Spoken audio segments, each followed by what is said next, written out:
Assalamualaikum warahmatullahi wabarakatuh. Baiklah Bapak Ibu, kita lanjutkan kembali pembahasan soal seleksi akademik PPG IPA SMP tahun 2023. Kali ini kita membahas indikator 51, 52, dan 54 tentang reproduksi pada makhluk hidup yaitu hewan dan tumbuhan dan hereditas. Indikator 51 diberikan data tentang reproduksi pada hewan. Peserta dapat menentukan tipe atau macam reproduksi tersebut. Contoh soal, cacing planaria yang hidup di sungai penuh bebatuan dapat mengalami benturan dengan bebatuan saat terbawa arus sungai. Bahkan tubuhnya yang remah dapat terpotong-potong. Sangat menakjubkan, potongan tubuh cacing tersebut dapat tumbuh menjadi individu baru. Tipe reproduksi yang ditunjukkan oleh planaria pada uraian di atas adalah fragmentasi. Nah, ini contohnya, ini adalah cacing planaria awalnya. Ketika tubuhnya dipotong menjadi 3 bagian, maka setiap bagian itu akan tumbuh menjadi individu baru. Itulah yang disebut dengan fragmentasi. Lalu apa itu pembelahan biner, multipliner, partenogenesis, dan budding? Kita bahas selanjutnya. Nah, pembelahan biner itu adalah pembelahan ketika setiap sel membelah dirinya menjadi 2. Pembelahan biner biasanya sering dilakukan oleh sel bakteri untuk bereproduksi. Pembelahan biner ini termasuk pembelahan amitosis.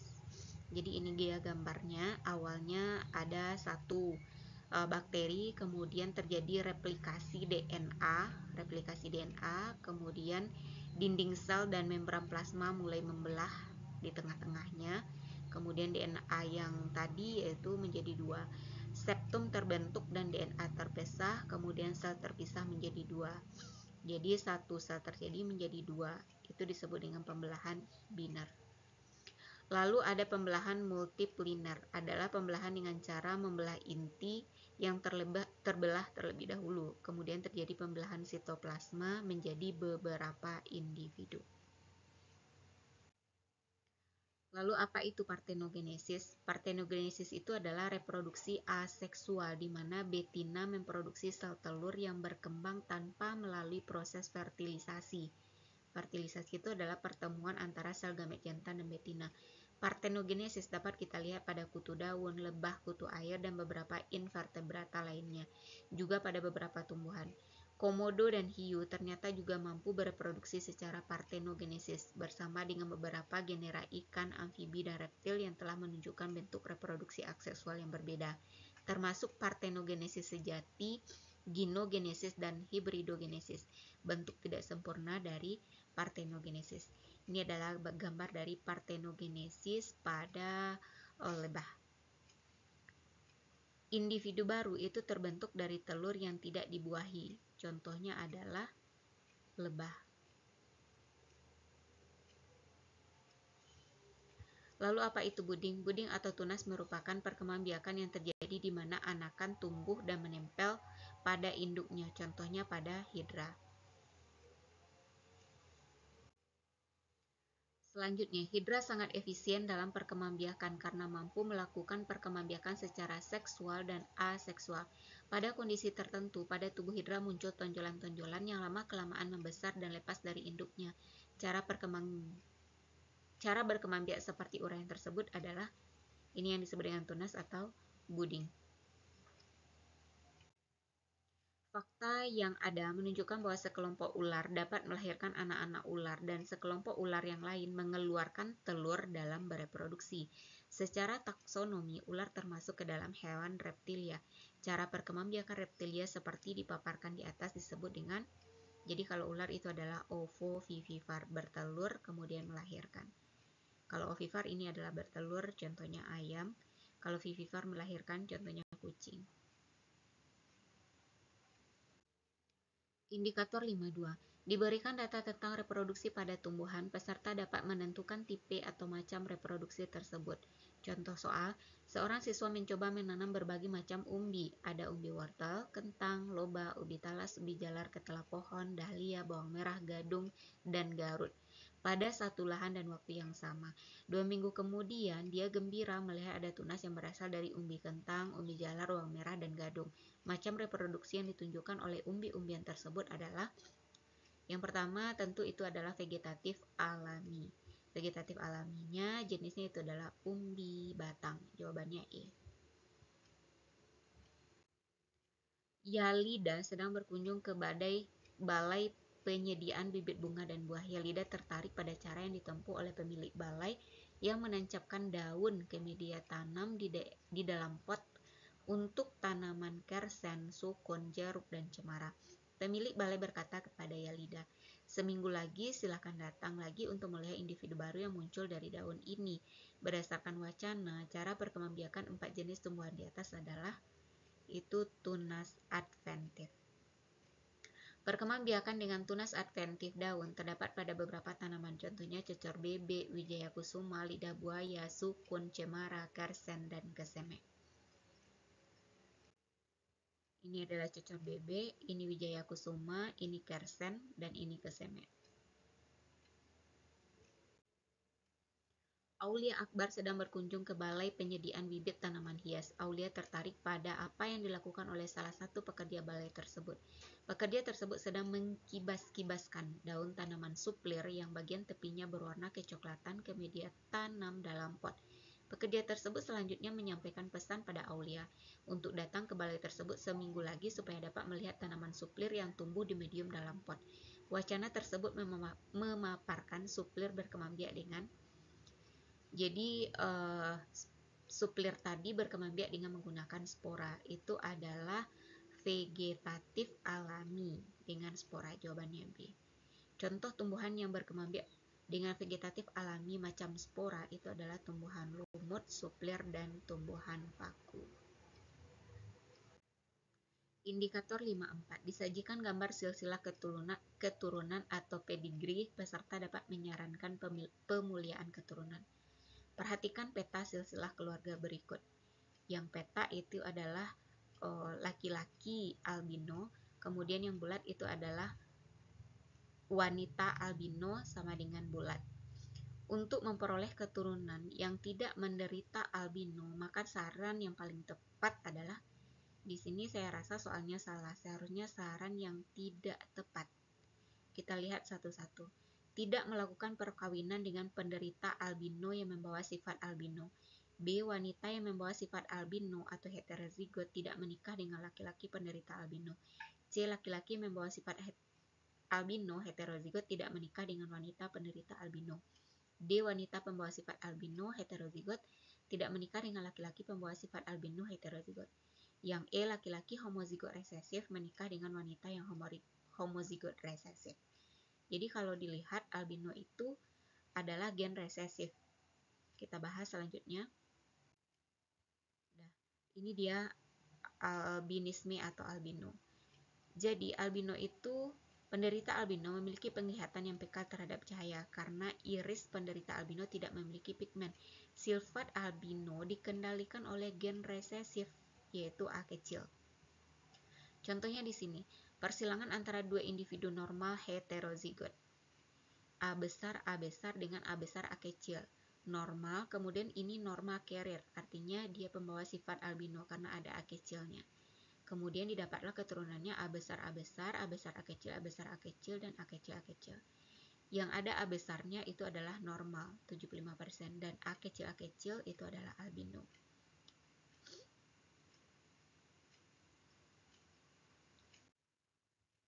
Ini lagi contohnya. Ketika laki-laki albino A besar A kecil dengan wanita carrier albino A besar A kecil. Ini dia hasil anaknya, yaitu A besar A kecil, A kecil A kecil. Normal carrier dan albino. Hanya dua itu, tidak ada anaknya yang normal. Kemudian bagaimana kalau keduanya normal carrier? Laki-laki normal carrier, perempuan juga normal carrier. Ini anaknya. Satu normal, kemudian normal carrier 2, 1:2, kemudian albinonya 2. Kemudian bagaimana dengan normal carrier dan normal? Hasilnya nanti itu adalah normal dan normal carrier. Tidak ada yang albino.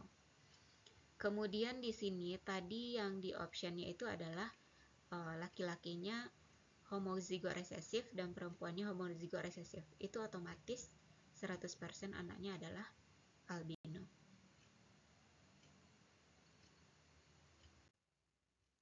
Perhatikan peta silsilah yang menggambarkan riwayat albino dalam satu keluarga tersebut.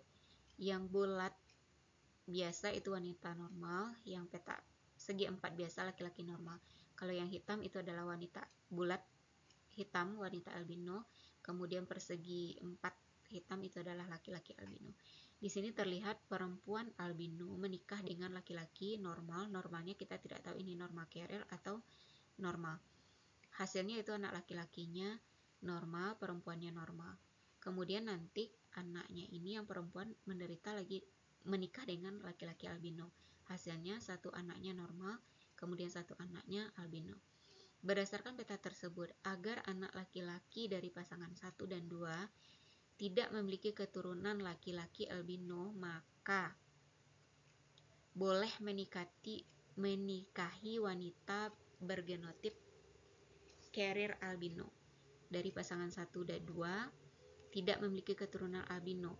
Yang A boleh menikahi wanita bergenotip carrier albino. Jadi kalau salah satu anaknya ini menikah dengan carrier albino, bisa jadi mereka juga carrier, maka anaknya akan ada yang albino. Jadi salah. Boleh menikahi wanita albino tetapi gunakan kontrasepsi. Ini salah. Jangan menikah karena semua anaknya akan albino. Ini juga tidak. Tidak menikahi wanita albino. Ini yang paling tepat untuk menghindari keturunannya agar tidak albino. Perhatikan peta silsilah yang menggambarkan riwayat hemofilia berikut. Jadi ini ada laki-laki, bisa jadi normalnya ini adalah normal carrier, laki-laki dan perempuan, anaknya normal. Kemudian anaknya entah normal atau normal carrier menikah dengan laki-laki, hasilnya 2 anak perempuannya normal, satu anak laki-lakinya normal, dan satu anak laki-lakinya hemofili. Berdasarkan peta tersebut, agar anak perempuan dari pasangan 2 dan 3 berkemungkinan tidak memiliki keturunan buta warna, maka yaitu baiknya yang normal maupun carrier buta warna itu harus menikah dengan laki-laki normal. Perhatikan peta silsilah berikut. Bila sifat hemofilia dikendalikan oleh gen H kecil, bagaimana genotip 1 dan 5? Jadi 1 yang ditanya ibunya ya. Yang pertama, kemudian yang kelima yaitu anak pada generasi ketiga. Hemofilia itu adalah penyakit yang disebabkan oleh kelainan genetik. Penyakit ini diturunkan kromosom yang terkait dengan kelainan pada kromosom X. Kita lihat kalau laki-laki XH besar Y itu adalah normal, XH kecil Y itu hemofili. Kalau perempuan XH besar itu adalah normal, XH besar XH kecil itu adalah normal carrier. Dia normal tetapi dia adalah pembawa hemofili. XH kecil baru hemofili. Kita lihat di sini. Jadi yang ayah ini adalah hemofili, berarti otomatis ini adalah XH besar Y. Lalu kita belum tahu si ibu ini normalkah?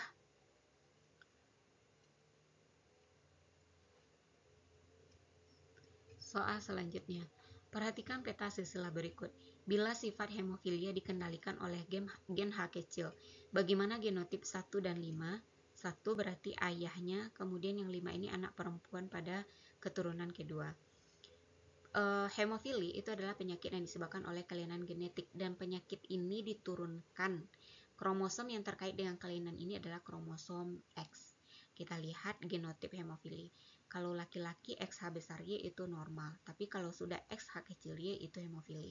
Kalau perempuan XH besar itu normal. Kalau XH besar XH kecil itu dia normal tapi dia carrier. Carrier itu artinya dia pembawa kelainan ini. Kemudian ada XH kecil itu adalah hemofilia. Kita lihat yang 1 ini apa, kemudian yang 5 ini apa. Nah, jadi seperti ini. Jadi ayahnya karena tadi warnanya hitam berarti dia adalah penderita hemofilia. Otomatis genotipnya itu adalah XH besar Y. Lalu ibunya ini normal, XH besar. Lalu bagaimana dengan genotip anaknya yang 3 orang ini? Yang pertama itu bisa XH besar, XH kecil. Dia normal tapi carrier. Kemudian yang laki-laki karena dia warna ini tadi tidak hitam, berarti ini laki-laki normal, XH besar Y. Kemudian yang perempuan yang kedua, yaitu juga normal carrier, XH besar, XH kecil. Lalu ketika dia menikah dengan pria normal, nomor 4 itu kan tadi warnanya juga tidak hitam, jadi pria normal, XH besar Y. Maka otomatis keturunannya itu adalah XH besar yang ini tadi hitam, berarti XH kecil Y, berarti ini adalah laki-laki penderita hemofili. Kemudian yang perempuan yaitu XH kecil, XH besar, XH kecil, berarti itu adalah carrier. Maka jawabannya tadi itu adalah B. Nah, ini dia. Jawabannya adalah B. Ini adalah pria penderita hemofili, XH kecil Y, kemudian ini adalah norma carrier, XH besar, XH kecil. Soal selanjutnya, perhatikan peta silsilah menggambarkan riwayat buta warna berikut. Yang bulat dan peta biasa itu adalah wanita dan laki-laki normal. Kemudian yang bulat dengan bulat hitam dengan persegi 4 hitam itu adalah buta warna. Berdasarkan peta tersebut, agar anak perempuan dari pasangan 2 dan 3, jadi anak perempuannya kan ada 2, berkemungkinan tidak memiliki keturunan buta warna, maka yang harus dilakukannya apa? Jadi kita belum tahu anaknya ini normal atau norma carrier. Jadi agar tidak ada kemungkinan anak atau keturunannya itu baik buta warna maupun norma carrier, yaitu sebaiknya dia jangan sampai menikah dengan laki-laki buta warna. Jadi dia harus menikah dengan laki-laki normal. Sebab kalau wanita ini carrier menikah dengan laki-laki yang buta warna, maka otomatis keturunannya akan ada yang buta warna. Kemudian kalau dia normal, wanita normal menikah dengan laki-laki buta warna, bisa jadi nanti ada anaknya yang carrier atau pembawa. Ini penjelasannya. Persilangan sifat buta warna adalah jenis pewarisan sifat yang terpaut dengan kromosom X. Jadi sama dengan hemofili tadi. Pada genotip resesif. Buta warna merupakan kelainan genetik yang ditandai dengan ketidakmampuan mata dalam mengenali warna. Kelainan sifat buta warna disebabkan perbedaan susunan genetik keturunan yang dibawa oleh kromosom X. Ini dia persilangan buta warna. Di sini buta warna itu digambarkan dengan huruf B kecil. Ini X B besar Y menikah dengan wanita carrier, jadi X B besar X B kecil. Nanti keturunannya itu ada yang XB besar, XB besar, XB besar Y, XB besar, XB kecil, XB kecil Y. Y ini yang ini normal anak perempuannya, normal anak laki-lakinya, norma carrier anak perempuannya, kemudian laki-laki buta warna.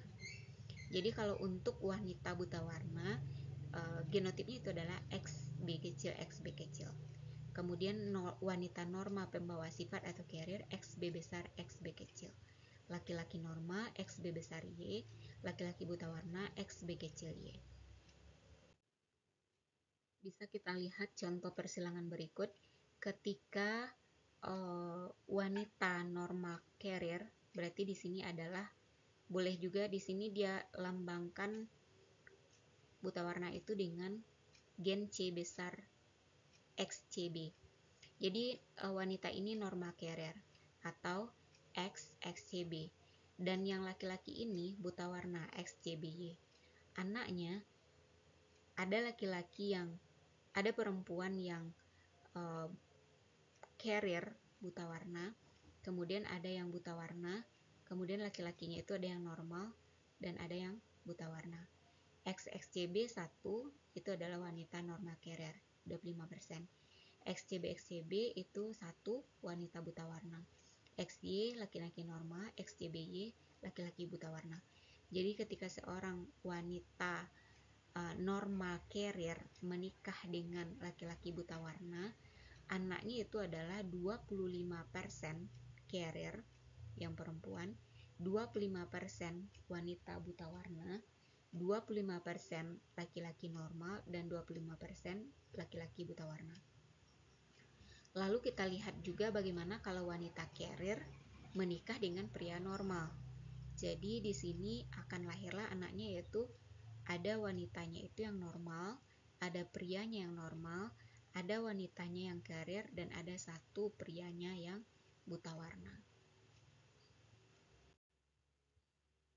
Perhatikan gambar di bawah ini. Agar individu 3 dan 6 memiliki karakteristik seperti gambar di atas, maka kondisi individu nomor 4 seharusnya.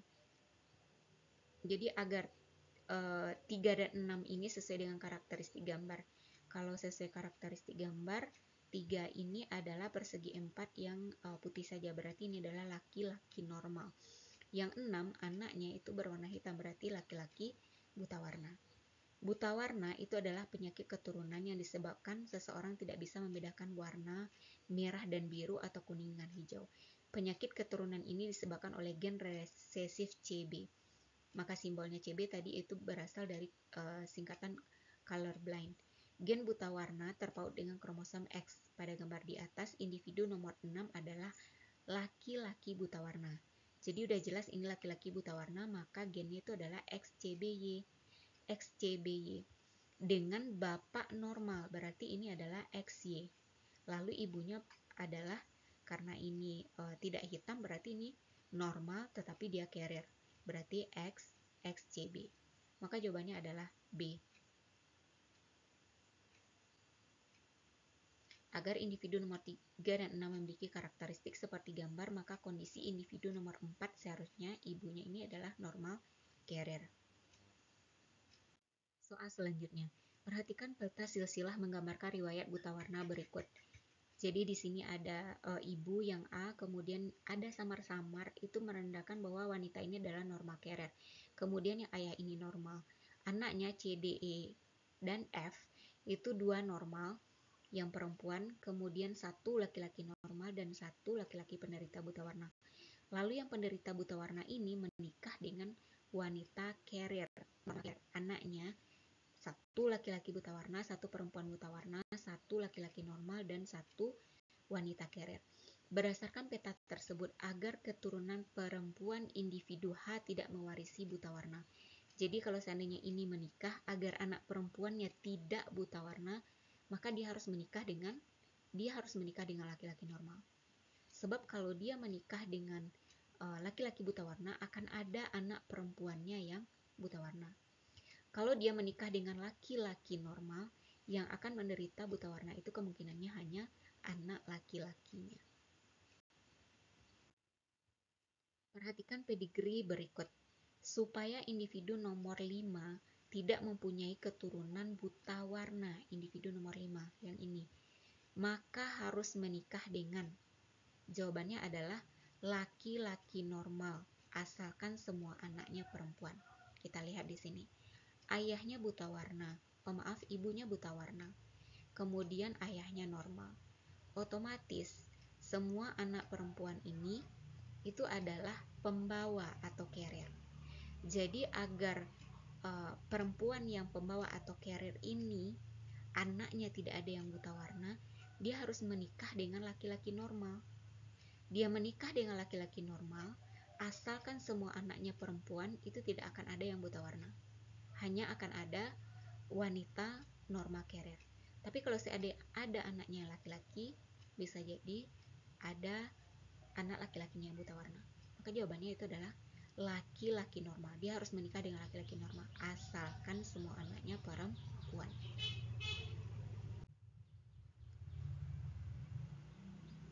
Agar anak perempuan dari keluarga tersebut, jadi ini adalah pedigree-nya, di kemudian hari memiliki kemungkinan tidak melahirkan keturunan polidaktili, maka disarankan untuk, jadi penjelasan polidaktili. Polidaktili itu adalah suatu kelainan yang diwariskan oleh gen autosomal.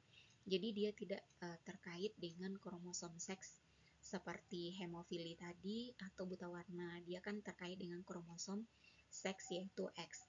Sedangkan polidaktili yaitu gen autosomal yang ditandai dengan gen dominan yaitu P besar. Gen ini adalah ada yang dominan dan ada pula yang resesif. Oleh karena itu, laki-laki dan perempuan mempunyai autosom yang sama. maka sifat keturunan yang ditentukan oleh gen autosom dapat dijumpai pada laki-laki maupun perempuan, sehingga orang bisa mempunyai tambahan jari pada kedua tangan atau kakinya. Jadi polidaktili itu adalah jumlah jari yang melebihi normal. Kalau orang normal 5, bisa jadi jumlah jarinya 6, 7, atau sebagainya. Jadi cacat menurun ini diwariskan oleh gen autosomal. Penderita polidaktili mempunyai genotip P besar P besar. Jadi ini ditandai oleh gen dominan dan P besar P kecil. Genotip orang yang berjari normal itu adalah P kecil, P kecil, P kecil. Seorang wanita menikah dengan pria polidaktili. Kemungkinan genotip dan fenotip anaknya adalah, jadi seorang wanita normal P kecil P kecil menikah dengan seorang pria polidaktili. Dia polidaktilinya heterozigot P besar P kecil. Jadi nanti keturunan anaknya itu ada gennya P besar P kecil polidaktili, P kecil P kecil itu yang tidak polidaktili 50%.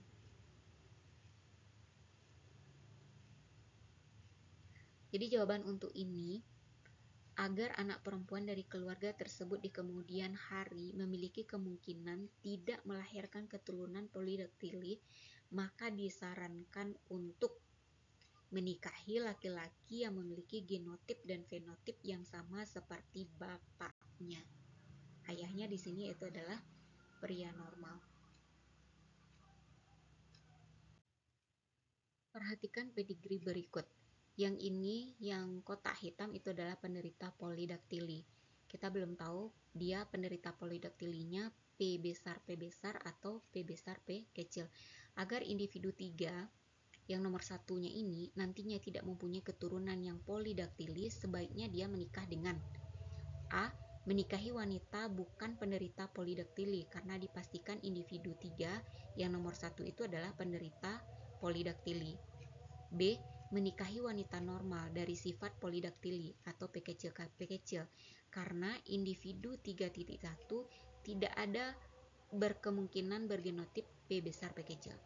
C. Menikahi wanita siapapun baik normal maupun penderita asal tidak memiliki anak laki-laki. D. Menikahi wanita dengan memastikan dulu pasangannya benar-benar bukan bergenotip P besar P besar. Jadi walaupun dia P besar P kecil masih ada kemungkinan untuk menderita polidaktili. Yang E. Menikahi wanita yang memiliki genotip dan fenotip yang seperti ibunya. Ini yang paling pasti, yaitu menikahi wanita normal yang P kecil P kecil. Demikianlah Bapak Ibu pembahasan soal untuk pertemuan kali ini, semoga bermanfaat. Saya sudahi. Assalamualaikum warahmatullahi wabarakatuh.